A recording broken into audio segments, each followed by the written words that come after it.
ஆழமான நீலக்கடலில் அழகாக அமைதியாக ஒரு உலகம் இருந்தது. இந்த கடலில் சின்ன நீல மீன் தன் நண்பர்களுடன் விளையாடி கொண்டிருந்தது. சமயம் மேலிருந்து ஒரு அபாயம் நெருங்கியது. ஓ என்று வலையில் அம்மீன் சிக்கிக்கொண்டது. அது கண்களில் பயம் தெரிந்தது. அது பயப்படவில்லை, தானாக யோசிக்கணும். ஒரு யோசித்தது, புத்திசாலித்தனமாக யோசித்தது. அது மலையிலிருந்து தப்பியது.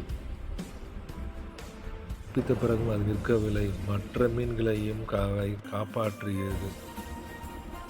மீன்களும் சுதந்திரமாக மகிழ்ச்சியாகவும் நீந்தின.